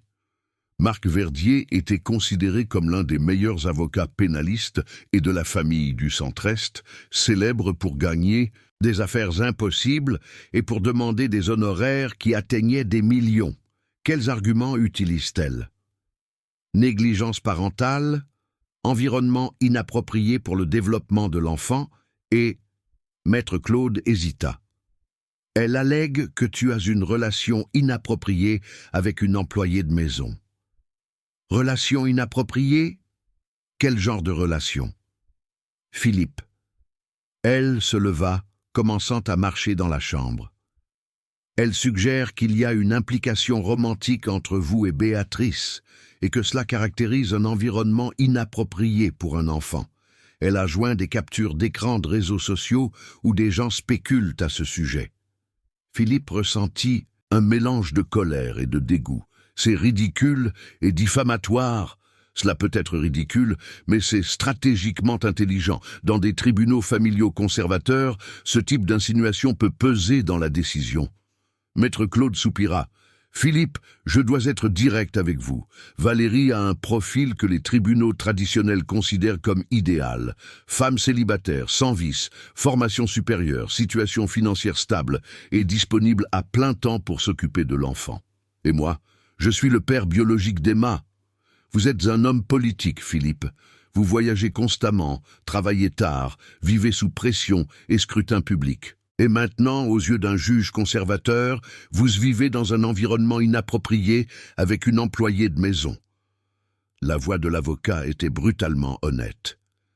Ils vont argumenter qu'Emma a besoin de stabilité et de valeurs traditionnelles. Philippe s'assit dans le fauteuil de la chambre, sentant le monde s'effondrer. « Combien de temps avons-nous ? » L'audience préliminaire est jeudi, 3 jours pour préparer notre défense. Et quelles sont nos chances? Le silence de l'autre côté du fil était plus éloquent que n'importe quelle réponse. Après avoir raccroché, Philippe descendit à la cuisine et trouva Béatrice en train de préparer le café du matin comme elle le faisait depuis 5 ans. Elle chantonnait doucement une chanson auvergnate tout en faisant frémir de la galette dans la poêle en fonte qu'elle avait rapportée de sa terre natale. Emma dormait encore. Le dimanche avait été agité, avec des visites de journalistes et de photographes. « Béatrice, » dit Philippe, et quelque chose dans le ton de sa voix la fit se retourner immédiatement. « Il s'est passé quelque chose, monsieur Philippe ?» Il lui raconta l'appel de l'avocat, le procès, les accusations. À mesure qu'il parlait, il vit le visage de Béatrice pâlir et ses mains commencer à trembler. « Ils disent que nous... » Elle ne parvint pas à terminer sa phrase. « Ils inventent des mensonges pour nous nuire, » affirma Philippe avec fermeté. « Béatrice, tu dois savoir, je vais me battre contre cela de toutes mes forces. » Elle s'appuya sur l'évier, les jambes tremblantes. « Monsieur Philippe, peut-être qu'il serait mieux que je parte. Si ma présence ici nuit à Emma... » « Non !» La réponse fut plus forte que Philippe ne l'avait prévu. « Tu ne vas nulle part. Je ne laisserai pas détruire notre famille par préjugés et jalousie. Mais que se passe-t-il s'ils gagnent? Et s'ils prennent Emma ?» Les yeux de Béatrice se remplirent de larmes. « Je ne survivrai pas à la perte d'un autre enfant. » Philippe s'approcha et, pour la première fois en 5 ans, il étreignit Béatrice. Ce fut une étreinte fraternelle, de protection, qui scella une alliance qui allait au-delà de tout contrat de travail. Ils ne prendront pas Emma. Je le promets. À ce moment-là, des petits pas nus descendirent les escaliers. Emma apparut dans la cuisine, portant un pyjama rose avec des dessins de licorne, les cheveux en désordre et l'air de quelqu'un qui vient de se réveiller. « Pourquoi êtes-vous en train de vous étreindre?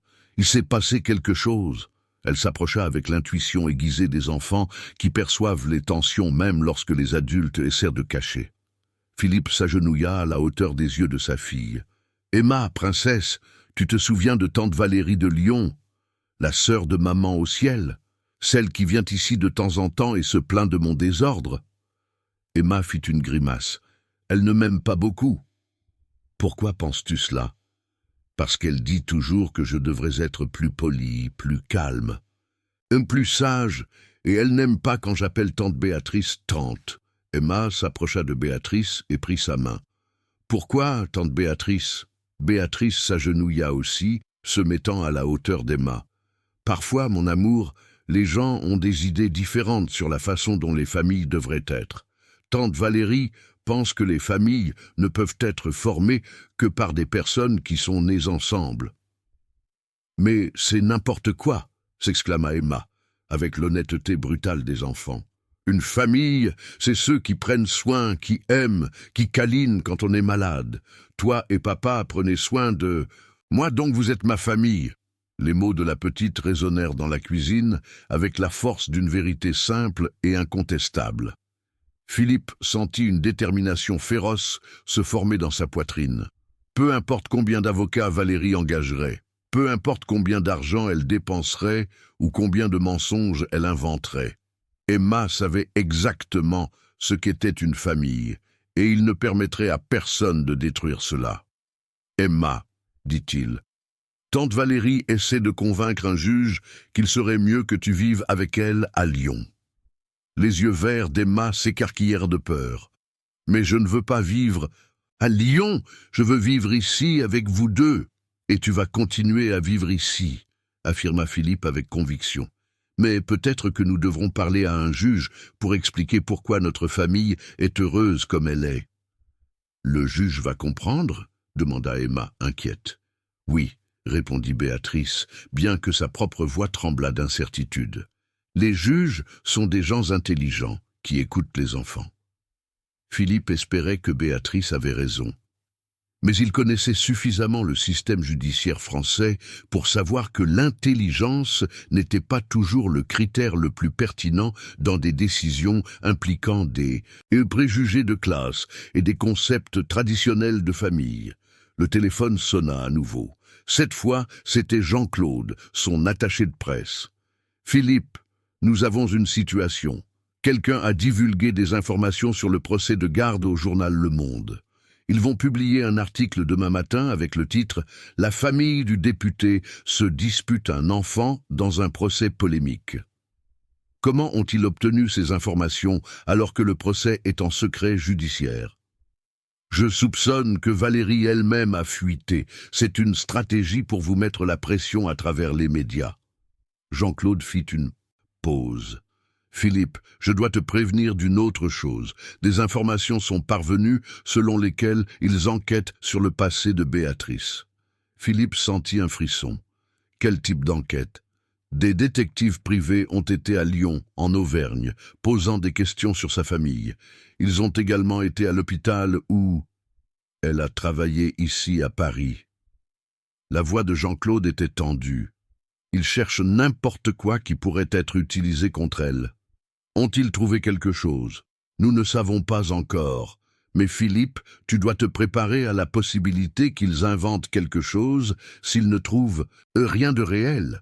Lorsque Philippe raccrocha, il regarda Béatrice et vit dans ses yeux la même peur qu'il ressentait.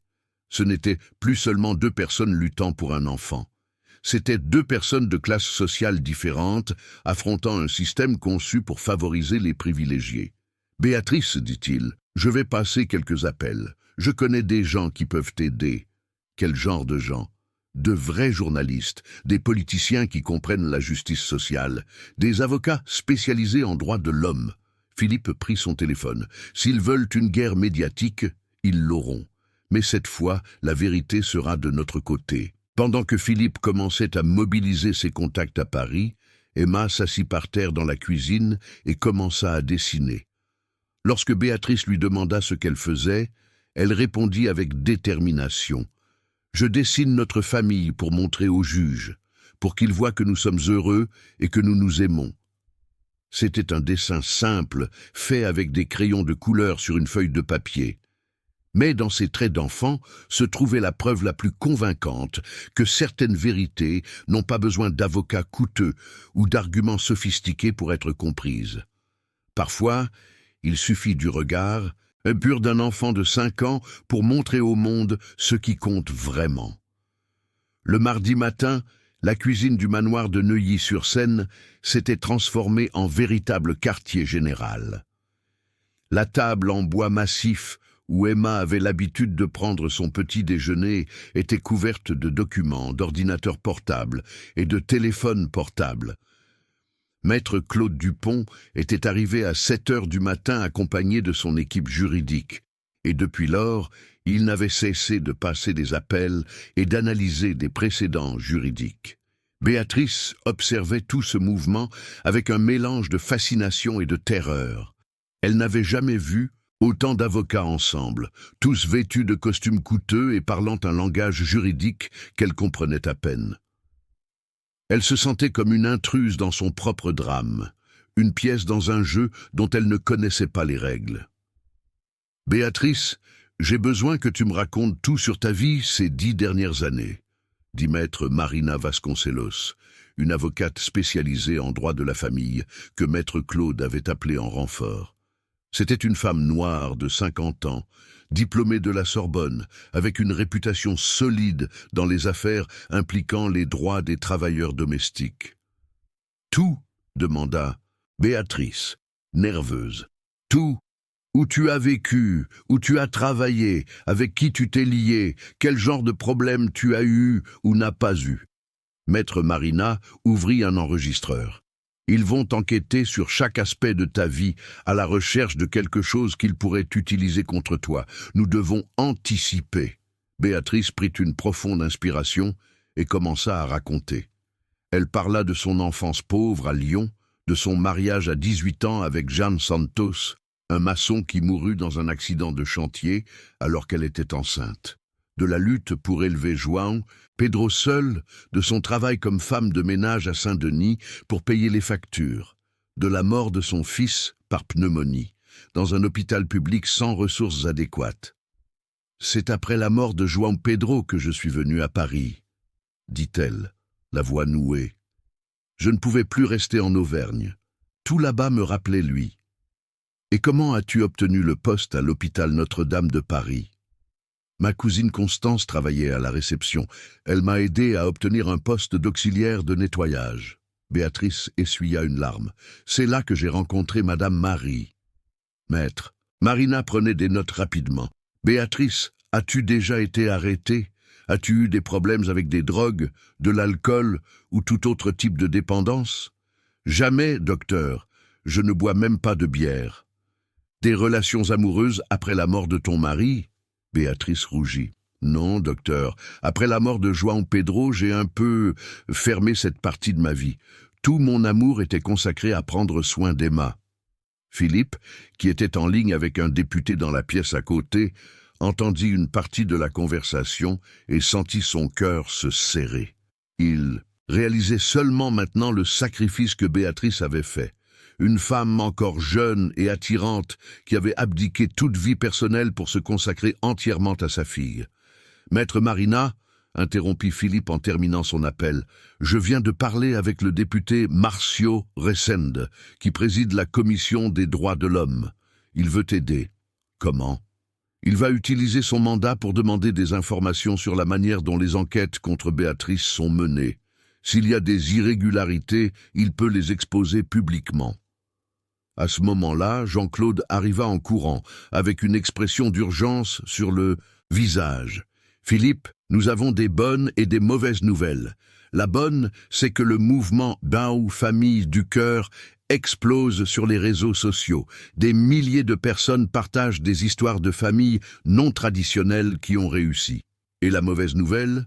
Valérie a donné une interview à Le Monde.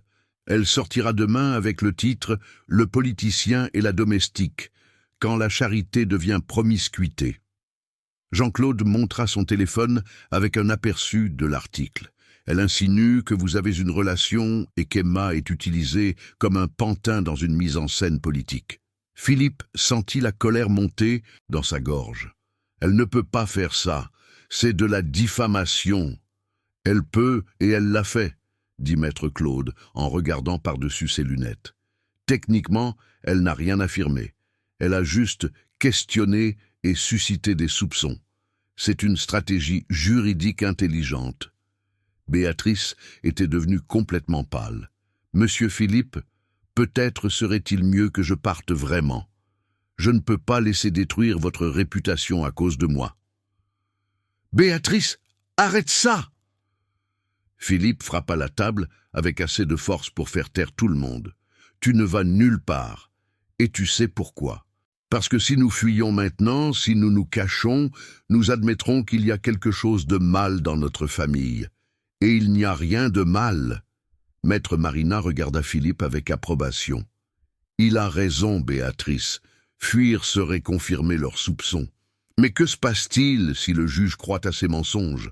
Alors ce n'est pas un juge digne de décider de l'avenir d'Emma, » Philippe répondit avec fermeté. À ce moment-là, Emma descendit les escaliers en courant, encore en pyjama, portant son cartable. « Papa, Madame Élodie a dit qu'aujourd'hui je ne vais pas à l'école. Pourquoi ?» Philippe échangea des regards avec les avocats. Ils avaient décidé de garder Emma à la maison jusqu'à ce que la situation se résolve, craignant que des journalistes ou des curieux ne l'approchent à l'école. « Princesse, tu es en vacances pour quelques jours, » mentit-il doucement. « Mais je veux voir mes amis. Et la professeure Carla a dit qu'aujourd'hui, nous allions faire une expérience avec un volcan de bicarbonate. » Emma était clairement frustrée. À 5 ans, elle ne comprenait pas pourquoi sa routine avait été complètement bouleversée. Pourquoi il y avait tant d'étrangers dans la maison? Pourquoi les adultes murmuraient constamment « Emma !» Béatrice s'agenouilla à la hauteur de la fillette. « Tu te souviens quand je t'ai parlé de l'époque où j'étais petite et que parfois je devais rester à la maison parce qu'il y avait une tempête dehors ?»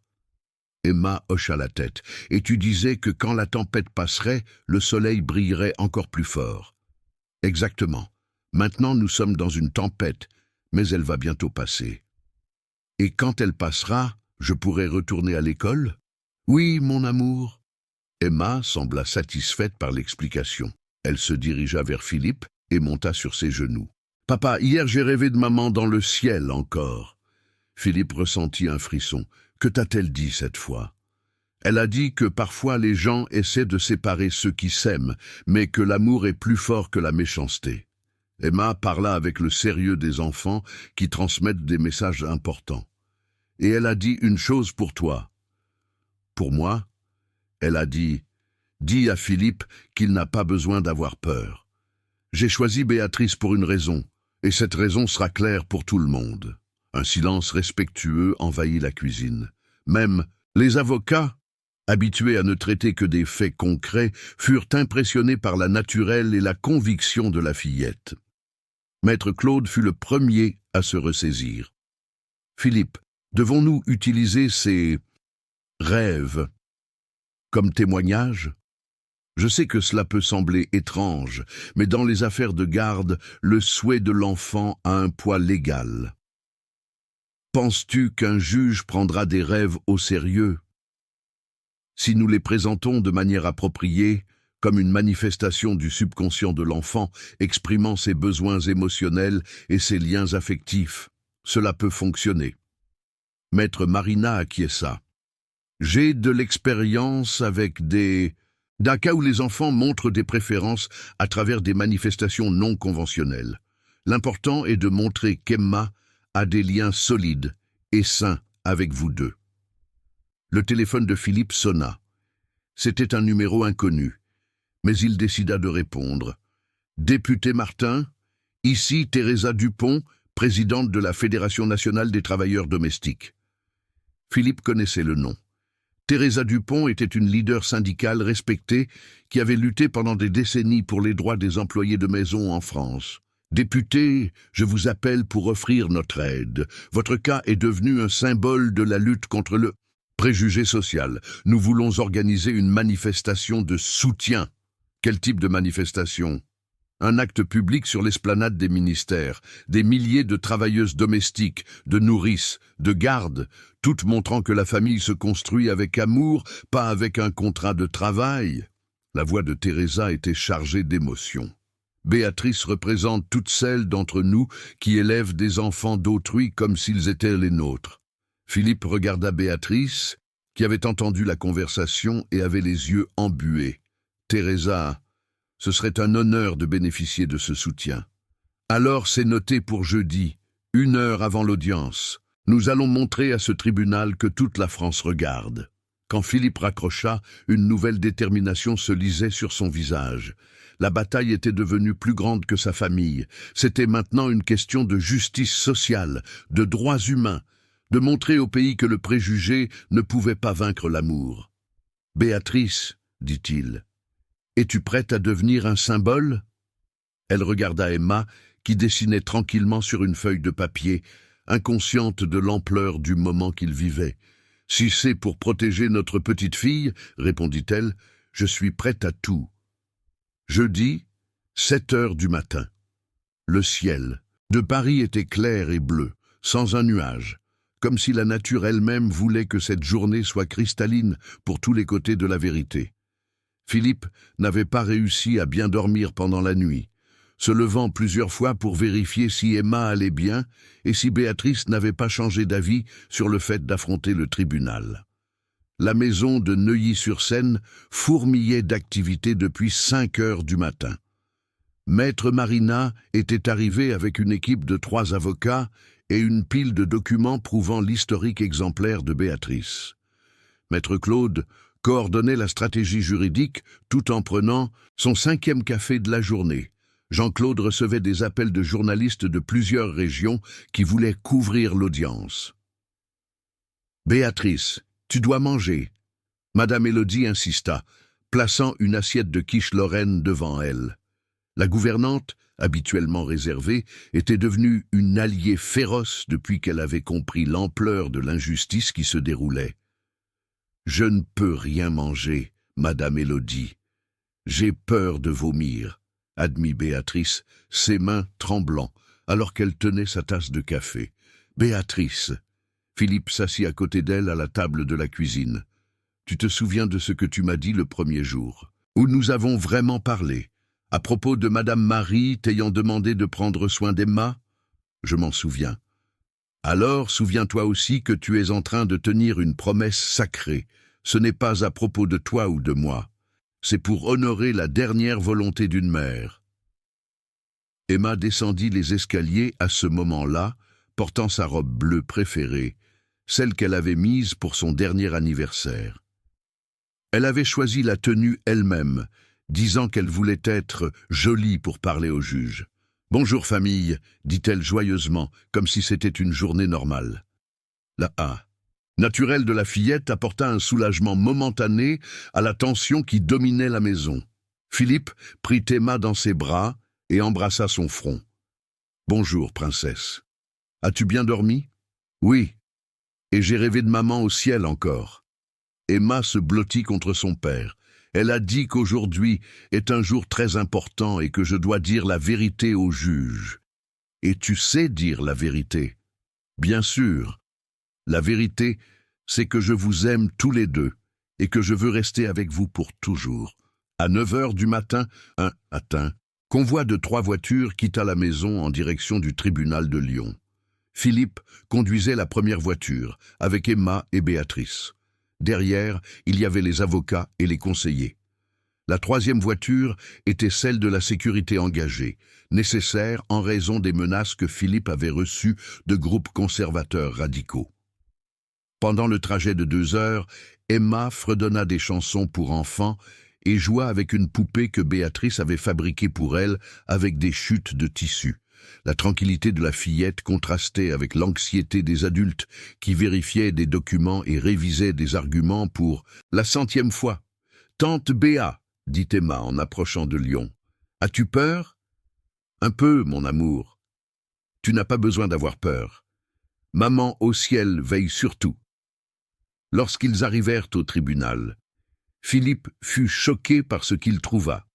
Des centaines de personnes s'agglutinaient devant le bâtiment, tenant des pancartes avec des phrases comme « La famille, c'est l'amour, pas l'ADN »,« Béatrice, mère du cœur » et « Justice pour les nourrices de France ».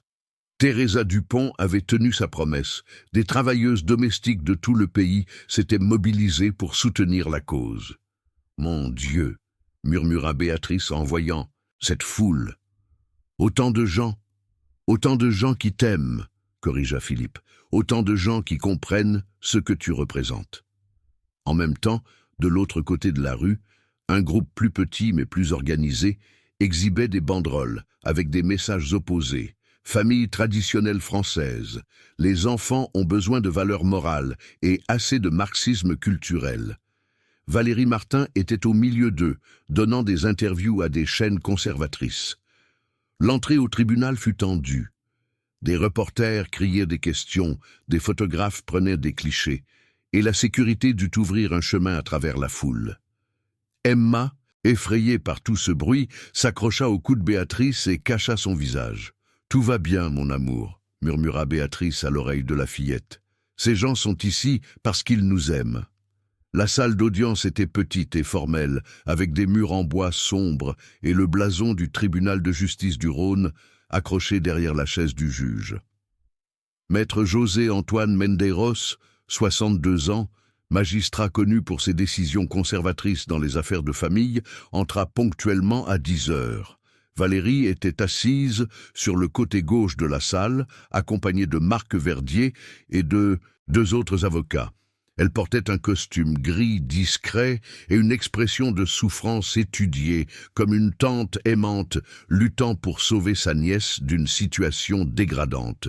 « Monsieur le Président », commença Marc Verdier avec une voix solennelle, « nous sommes ici pour protéger une enfant innocente d'une situation qui, bien que superficiellement émotive, représente un grave risque pour son développement moral et psychologique. » Il parcourut la salle avec la théâtralité de quelqu'un habitué à impressionner les jurés. Emma Martin est une fillette de 5 ans qui a tragiquement perdu sa mère et qui vit maintenant dans une maison où les frontières entre employeurs et employés ont dangereusement été confondues. Philippe sentit Béatrice se tendre à ses côtés. Le défendeur, député Philippe Martin, déclare publiquement qu'une employée de maison est membre de la famille, créant un environnement de confusion sociale et hiérarchique inapproprié pour une enfant en formation. Verdier marqua une pause dramatique. Plus grave encore, il y a des soupçons fondés d'une relation intime entre le défendeur et l'employé, caractérisant un environnement promiscu. « Je proteste, Excellence !» s'écria maître Marina en se levant. « Il n'y a aucune preuve d'une relation intime, seulement des insinuations calomnieuses. »« Protestation enregistrée », répondit le juge, sans émotion. « Continuez, maître Verdier. La requérante, Valérie Martin, sœur de la défunte mère de l'enfant, offre un foyer traditionnel, avec des valeurs chrétiennes solides et un environnement moralement adéquat pour le développement d'Emma. » Lorsque vint le tour de la défense, maître Marina se leva avec détermination. « Excellence, cette affaire n'est pas une question de tradition ou de moralisme. C'est une question de ce qui est le mieux pour Emma Martin, une fillette spécifique avec des besoins spécifiques. » Elle s'adressa au juge avec fermeté. « Béatrice Dupont n'est pas seulement une employée qui est devenue chère. Elle est la femme choisie, et par la propre mère d'Emma, sur son lit de mort, pour s'occuper de l'enfant. » Maître Marina présenta la lettre de Marie, dûment authentifiée par des experts en graphologie. Cette lettre, écrite par la défunte Mariana Martin quelques instants avant sa mort, prouve que la présence de Béatrice dans la vie d'Emma n'était pas accidentelle, mais une décision maternelle consciente et aimante. Le juge examina la lettre pendant plusieurs minutes. « Et comment pouvons-nous être sûrs que cette lettre est authentique et n'a pas été falsifiée ? Nous avons 3 expertises graphologiques indépendantes confirmant l'authenticité, ainsi que le témoignage de l'infirmière qui était présente à l'hôpital la nuit où elle a été écrite. » Alors vint le moment le plus important, le témoignage d'Emma. La fillette fut appelée à l'avant et s'assit sur une chaise haute spéciale, balançant ses jambes qui ne touchaient pas le sol. Le juge s'adressa à elle d'une voix plus douce. « Emma, sais-tu pourquoi tu es ici aujourd'hui ?»« Oui, monsieur, parce que tante Valérie pense que je devrais vivre avec elle au lieu de vivre avec mon papa et ma tante Béa. »« Et toi, qu'en penses-tu » Emma regarda directement dans les yeux du juge, avec l'honnêteté brutale des enfants. « Je pense que tante Valérie ne comprend pas ce qu'est une famille. Une famille, ce n'est pas seulement ceux qui sont nés ensemble. Une famille, c'est celui qui prend soin de toi quand tu es malade, celui qui raconte des histoires au moment de dormir, celui qui t'apprend à lasser tes chaussures, celui qui fait de bons repas et celui qui donne de gros câlins. » Le juge se pencha en avant. « Et qui fait ces choses pour toi ? » ?»« Mon papa et ma tante Béa. Ils sont ma famille. » »« Vraiment ?» Emma fit une pause avant d'ajouter. « Maman du ciel a choisi tante Béatrice spécialement pour moi. Elle me le dit dans mes rêves. » Valérie ne put se contenir. « Excellence, c'est de la manipulation psychologique. On fait croire à l'enfant des fantasmes. »« Silence !» Le juge frappa le marteau. « L'enfant a le droit de parler. » Emma continua imperturbable. « Je ne veux pas vivre à Lyon. Je veux rester à Paris, chez moi, avec ma famille. Si vous m'envoyez ailleurs, je vais être très triste, et maman du ciel sera aussi triste. » Quand Emma eut fini de parler, un profond silence envahit la salle. Même Valérie semblait ébranlée par la conviction de sa nièce. Le juge annonça une pause de 2 heures pour délibération. Pendant ce temps, Philippe, Béatrice et Emma attendirent dans une salle réservée du tribunal, entourés par les avocats qui tentaient de prévoir le résultat. « Quoi qu'il arrive, » dit Philippe en tenant la main de Béatrice, « je veux que tu saches que tu as changé nos vies pour le mieux, et nous allons continuer à nous battre, peu importe ce qui se passe aujourd'hui. » À 4 heures de l'après-midi, le juge revint avec sa décision. La salle était pleine, avec des journalistes notant chaque mot. Après avoir soigneusement analysé tous les éléments présentés, commença-t-il, ce tribunal est parvenu à une conclusion. Philippe tenait la main de Béatrice, qui tenait à son tour la main d'Emma. Les 3 attendaient ensemble le verdict qui définirait l'avenir de leur famille, non conventionnelle, mais profondément unie par l'amour et la mémoire d'une femme qui avait orchestré tout cela depuis son lit de mort. Le juge se racla la gorge et continua. La garde d'Emma Martin reste avec son père biologique, Philippe Martin, tout en maintenant Béatrice Dupont comme tutrice légale et tutrice auxiliaire, conformément au souhait de la défunte mère de l'enfant. La salle explosa en applaudissements et en larmes. Dehors, la foule qui attendait célébra comme si c'était une victoire en Coupe du Monde. Valérie quitta le tribunal sans parler à personne, vaincue non seulement légalement mais moralement. Emma étreignit Béatrice et Philippe en même temps, murmurant « Maman du ciel avait raison, l'amour gagne toujours ».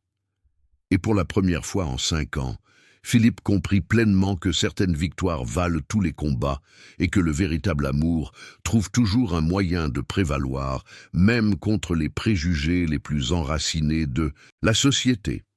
6 mois après la décision judiciaire qui avait changé leur vie pour toujours, la famille Martin Dupont, comme ils étaient désormais officiellement connus, se préparait pour un événement spécial. C'était une matinée de décembre à Paris, et le ciel bleu infini du ciel annonçait une autre journée ensoleillée dans la capitale. Dans la maison de Neuilly-sur-Seine, qui respirait maintenant la joie dans chaque pièce, les préparatifs pour le 6e anniversaire d'Emma occupaient toute la maison. « Tante Béa, as-tu vu ma nouvelle robe ?» Emma cria depuis le haut des escaliers, sa voix résonnant dans la maison avec l'énergie contagieuse d'une enfant véritablement heureuse. « Elle est dans ton armoire, mon amour. La bleue avec des fleurs brodées, » répondit Béatrice depuis la cuisine, où elle supervisait la préparation du gâteau au chocolat avec un glaçage à la fraise, une recette spéciale qu'elle avait apprise de sa grand-mère en Auvergne et qu'Emma considérait comme la meilleure de l'univers. La transformation dans la dynamique familiale était visible dans chaque détail. Philippe avait radicalement changé sa routine de travail, refusant les voyages inutiles et les réunions qui s'étendaient au-delà des heures de bureau. Pour la première fois de sa carrière politique, il avait établi des limites claires entre vie publique et vie privée, comprenant que son rôle de père était le plus important. Béatrice, quant à elle, s'était inscrite au cours de pédagogie à l'Université de Paris, grâce à un programme de bourse pour les travailleurs domestiques que Philippe avait aidé à créer au Congrès. 3 fois par semaine, elle assistait à des cours sur le campus de Planaltina, étudiant avec la détermination de ceux qui découvrent qu'il n'est jamais trop tard pour réaliser de vieux rêves. « Papa! Papa !» Emma descendit en courant les escaliers, portant maintenant la robe bleue qui mettait en valeur ses yeux verts. « Les invités arrivent déjà !» Par la fenêtre du salon, Philippe vit les premières voitures se garer dans le jardin. La fête d'anniversaire de cette année serait différente de toutes les précédentes. Lors des années passées, les célébrations étaient des événements formels, avec des enfants de politiciens et d'hommes d'affaires, organisés par un traiteur coûteux dans un club exclusif. Cette fois, Emma avait personnellement choisi chaque invité, des camarades de l'école, les enfants des employés de la maison, des enfants de la communauté où Béatrice faisait du bénévolat le samedi matin. « Maître Marine est arrivée !» Madame Élodie annonça en ouvrant la porte principale. L'avocate, qui était devenue amie de la famille, entra en portant un cadeau emballé dans du papier coloré et un sourire sincère. Dans les mois suivant le jugement, elle avait suivi de près le processus de formalisation de la tutelle de Béatrice et était devenue la confidente de la famille sur des questions légales et personnelles. « Comment va notre anniversaire ?» demanda-t-elle en étreignant Emma avec tendresse. « Très heureuse. Papa a dit qu'aujourd'hui je peux faire 3 vœux parce que j'ai 6 ans, » répondit Emma rayonnante. « Et tu sais déjà quels sont les vœux ?» Emma hocha la tête avec sérieux. Le premier, je l'ai déjà demandé, que notre famille reste ensemble pour toujours. Le deuxième, je vais le demander quand je soufflerai les bougies. Et le troisième, c'est un secret. Peu à peu, le jardin de la maison se remplit de vie. Des enfants couraient entre les arbres fruitiers que Philippe avait fait planter spécialement pour Emma. Des ballons colorés décoraient les branches des ipés, qui étaient en fleurs avec leurs fleurs jaunes caractéristiques de l'été parisien. Une grande piscine, gonflable, avait été installée sur la pelouse, où les enfants se rafraîchissaient de la chaleur de décembre. Teresa Dupont, la leader syndicale qui avait organisé la manifestation de soutien pendant le procès, arriva accompagnée de quelques travailleuses domestiques qui étaient devenues le symbole de la lutte pour les droits de la catégorie. Elles apportaient des cadeaux simples, mais pleins de signification, des poupées faites à la main, des livres pour enfants, des vêtements brodés par elles-mêmes. « Béatrice est devenue notre inspiration », dit Teresa à Philippe en observant les enfants jouer. « Après dans votre cas, nous avons réussi à faire approuver 3 projets de loi élargissant les droits des employés de maison. Vous n'imaginez pas combien de femmes sont venues nous raconter des histoires similaires à la sienne. » Philippe sourit, comprenant que le combat de sa famille avait transcendé leur vie personnelle. « Teresa, puis-je poser une question personnelle ? » « Bien sûr. Penses-tu que nous avons fait ce qu'il fallait ? Parfois, j'ai peur que toute cette exposition publique ait pu nuire à Emma d'une manière ou d'une autre. » Teresa regarda la fillette, qui à ce moment-là enseignait à une camarade plus jeune à faire des bulles de savon. « Philippe, regarde ta fille, as-tu déjà vu un enfant plus sûr de lui, plus confiant, plus aimant ?